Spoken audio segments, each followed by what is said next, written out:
Tomorrow everything changes. In 24 hours, this city will declare independence from the most powerful empire on Earth. But you don't know that yet. The date is July 3, 1776. You live in Philadelphia, the largest city in the American colonies. Population 40,000. The political capital of rebellion. The place where right now in the Pennsylvania State House, 56 men are debating whether to commit treason. That's what independence is. Treason. Rebellion against King George III. If they sign tomorrow's declaration and the revolution fails, every signature is a death warrant. Hanging, property seized, families ruined. But if they succeed, they'll create a new nation, a republic without a king. The first modern democracy. Something that hasn't existed since ancient Rome. Something most people think is impossible. You wake in your wooden house on Market Street. Philadelphia is a city transformed by war. British troops occupied Boston. Battles have been fought at Lexington, Concord, Bunker Hill. General Washington's Continental Army is somewhere in New York, preparing to face a massive British invasion fleet.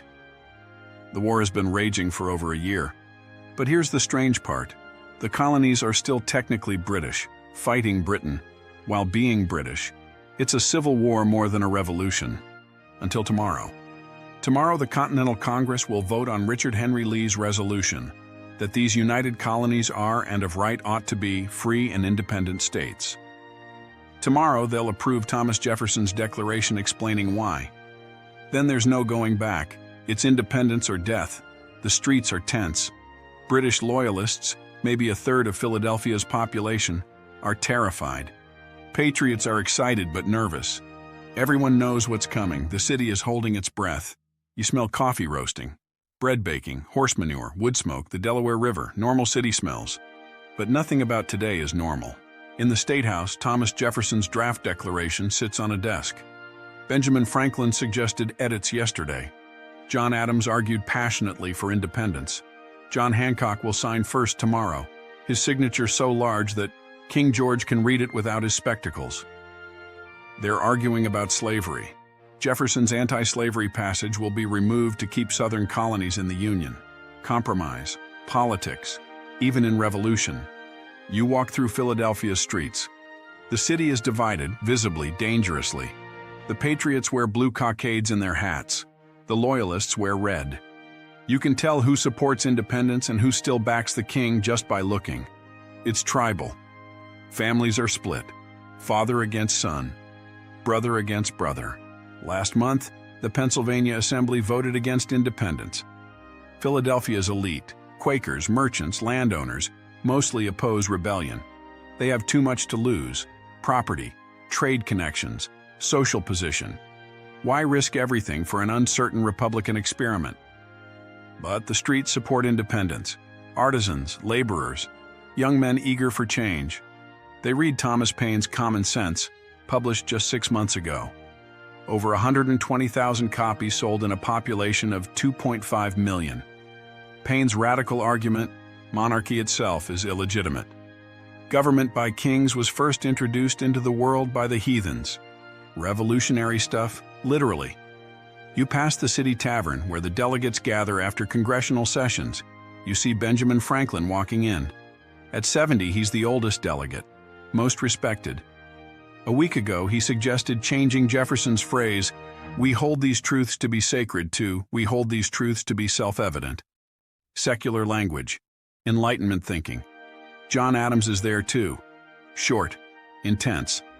The revolution's intellectual engine. He's been pushing for independence for months. His wife Abigail is in Massachusetts running their farm while he's here making history. She wrote him, "Remember the ladies." He didn't. The Declaration will say, all men are created equal. Not women, not slaves, just white men who own property. Continental Army soldiers drill in the town square. They're farmers and shopkeepers playing soldier. Poorly trained, poorly equipped. Facing the British Army, the most professional fighting force in the world. The odds are terrible. You notice a woman selling revolutionary pamphlets. Women can't vote, can't hold office, but they're part of the revolution too. Boycotting British goods, making clothes for soldiers, running businesses while husbands fight. The revolution is changing social dynamics, even if the Declaration won't acknowledge it. A loyalist merchant boards up his shop. He's leaving for New York, British-controlled territory. Staying in Philadelphia is becoming dangerous for loyalists. Mob violence, property confiscation, social ostracism. The revolution demands choosing sides. You hear a town crier. Congress meets today. Decision on independence imminent. People gather, discuss, argue. Some celebrate prematurely, others worry. What if Britain crushes the rebellion? What if French support doesn't materialize? What if this experiment in self-government fails? Tomorrow's declaration will claim independence is inevitable, self-evident. But right now it's terrifying, uncertain, dangerous. You're witnessing the birth of a nation. But births are messy, painful, and sometimes fatal. You can't enter the State House, only delegates allowed. But you know what's happening inside. Everyone does. The entire city is obsessed with the congressional debates. Thomas Jefferson sits nervously. He's 33 years old. Tall, red-headed, awkward in person but brilliant on paper. He wrote the Declaration in just 17 days, working in his rented rooms on Market Street. Now, Congress is editing it. Every change feels like a personal attack. His most controversial passage, condemning King George for the slave trade, will be removed today. South Carolina and Georgia refuse to sign if it stays. Even Jefferson, who owns over 100 slaves himself, sees the hypocrisy. The Declaration says, all men are created equal, while most signers own slaves. But unity matters more than consistency. Without the Southern colonies, there's no nation. John Adams is arguing passionately. He's been the revolution's conscience, pushing, demanding, refusing compromise. His speech yesterday for independence lasted hours. No one recorded it. But delegate after delegate calls it the greatest speech they've ever heard. Benjamin Franklin remains mostly quiet, making occasional suggestions, calming heated moments with humor. When Jefferson looks upset about an edit, Franklin tells him a story about a hat maker whose sign was edited by friends until it said just John Thompson with a picture of a hat. The point: committees always edit. Don't take it personally. John Hancock presides. As President of Congress, he'll sign first tomorrow. His bold signature will become legendary, an act of defiance. King George can read this without his spectacles. Samuel Adams, John's cousin, is here too. The radical, the agitator. He's been pushing for independence longer than anyone. Boston Tea Party. Fiery pamphlets, mobilizing mobs. He's the revolution's street fighter. Roger Sherman represents Connecticut, a shoemaker turned lawyer, self-educated, living proof that America rewards merit over birth. He helped draft the Declaration with Jefferson, Franklin, Adams, and Robert Livingston. The Committee of Five. These men are committing treason. Tomorrow, when they sign, they become outlaws. Britain will put prices on their heads. 9 signers will die in the war. 5 will be captured and tortured. 12 will have their homes burned. 2 will lose sons in the war. Subscribe to witness another revolution, because declaring independence is just the beginning. Building a nation is the hard part. For now, the debates continue. The edits pile up. And tomorrow, they'll vote and sign and change everything. Afternoon at the market. Commerce continues even as revolution brews. People need food, goods. Daily life goes on. But the economy is stressed. The war has disrupted trade. British naval blockades. No imports. Continental currency, printed by Congress, is already losing value. Not worth a continental will become a saying. Inflation is starting. You're buying bread with paper money issued by Congress. The baker examines it skeptically. Will it hold value? If the revolution fails, this paper is worthless. No British tea. Patriots boycotted it even before the war. Liberty tea made from local herbs instead. No British cloth. Women are spinning their own fabric. Homespun is patriotic fashion. You see soldiers buying supplies. The Continental Army is perpetually undersupplied. Congress can't afford proper equipment. Washington's men are often shoeless, hungry, unpaid. Yet they fight. A tavern is packed. Politics and beer mix freely in Philadelphia. You hear heated debates. Independence is madness. Britain will crush us. We're already fighting. Might as well declare what we're fighting for. What about trade? Who'll buy our goods? France will. Spain will.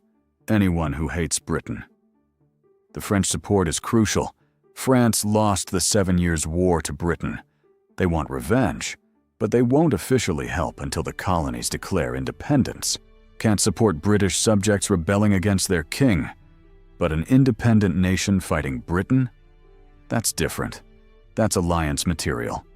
The Spanish gold financing the revolution quietly. The Dutch will help too, but right now, it's just hope. Tomorrow's declaration is a message to potential allies. We're serious. We're committed. Help us. You notice a newspaper, the Pennsylvania Evening Post. Tomorrow's edition will print the declaration. Newspapers will spread it across the colonies. Town criers will read it aloud. Within weeks, everyone in the colonies will know. A militia drills in the street. They're local men, shopkeepers, farmers, training to defend Philadelphia if British troops come. Which they will. In 1777, Britain will capture Philadelphia. The State House will be a British headquarters. Tomorrow's declaration will make it official. But the revolution has been happening in these streets for months. Evening, and you visit a print shop. These shops are the revolution's engine, ideas spread through print, pamphlets, newspapers, declarations. The printer, John Dunlap, is preparing for tomorrow's job. He'll print the Declaration of Independence, the first official copies, broadsides to be distributed across the colonies. His name will be on history's most important document.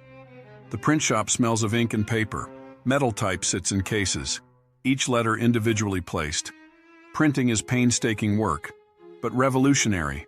Without printing presses, there's no revolution. How do you coordinate 13 colonies spread over 1,000 miles? How do you spread ideas? Mobilize people? Create shared identity? Print.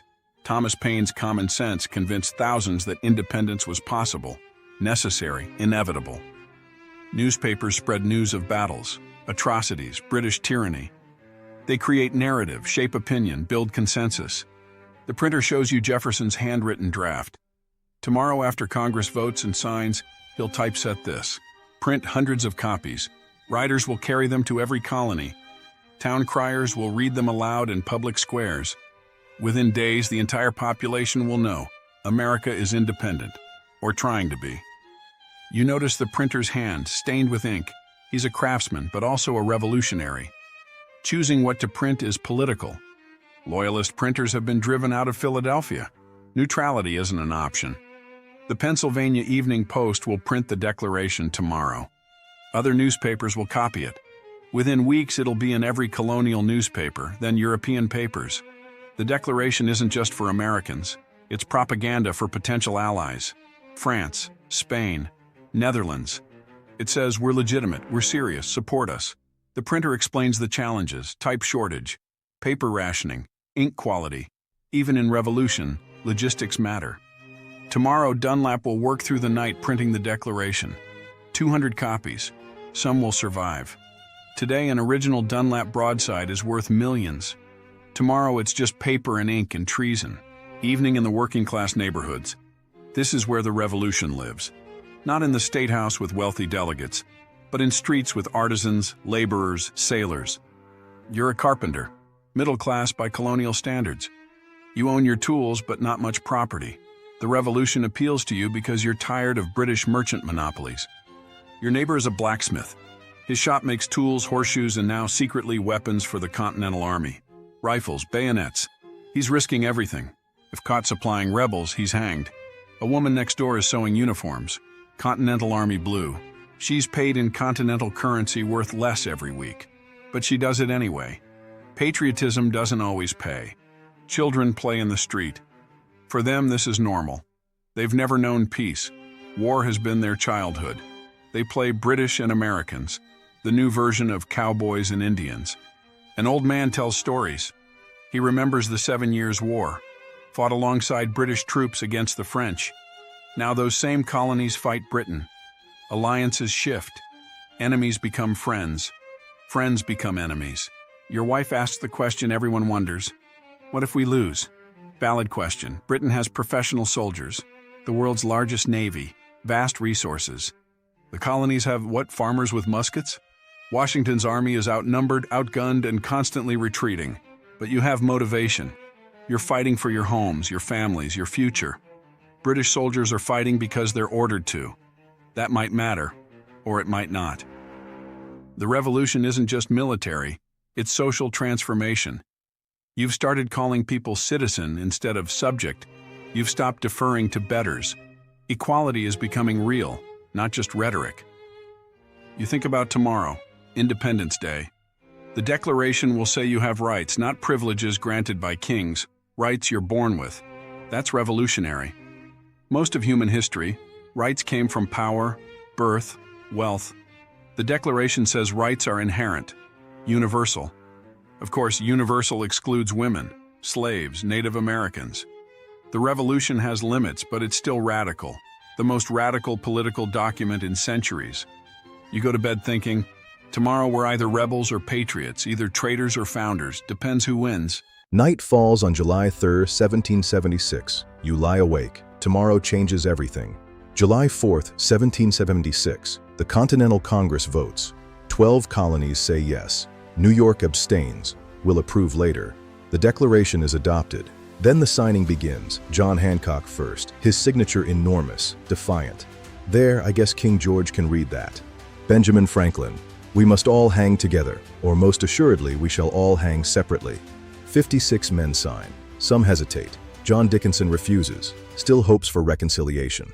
But most sign, committing treason, betting their lives on independence. Church bells ring. The Declaration is read aloud at the State House. Crowds cheer. Some cry. Loyalists flee to British lines. The city erupts in celebration and fear. The Declaration spreads. Writers carry copies. Newspapers print it. By August, everyone knows. America has declared independence. Then the war intensifies. Britain sends more troops. Washington retreats. New York falls. Philadelphia falls. The revolution nearly collapses. But somehow it survives. Washington's crossing of the Delaware, victory at Saratoga, French alliance, Spanish support. And finally, in 1781, victory at Yorktown. In 1783, the Treaty of Paris. Britain recognizes American independence. The impossible happened. Farmers defeated an empire. The Declaration's words echoed through history. All men are created equal. Imperfectly applied, excluding women, slaves, natives. But the words remained. Used by abolitionists, suffragettes, civil rights activists, the promise of equality slowly expanding. Today, you can visit Independence Hall, stand where the Declaration was signed, see the room where America was born. Over 600,000 people visit annually. July 4th is America's birthday. Fireworks, parades, barbecues. Celebrating what began on that July day in 1776 when 56 men committed treason and called it independence. You lived through it. Walked Philadelphia streets while founding fathers debated, bought bread while a nation was born, went to bed a subject, woke up a citizen. Tomorrow, America begins. Imperfect, incomplete, but revolutionary. A republic, a democracy, an experiment that somehow worked. In our next journey, we'll return to Philadelphia, 11 years later, 1787. The Constitution is being written. The same men, older and wiser, arguing about what kind of nation to build, because declaring independence was just the beginning.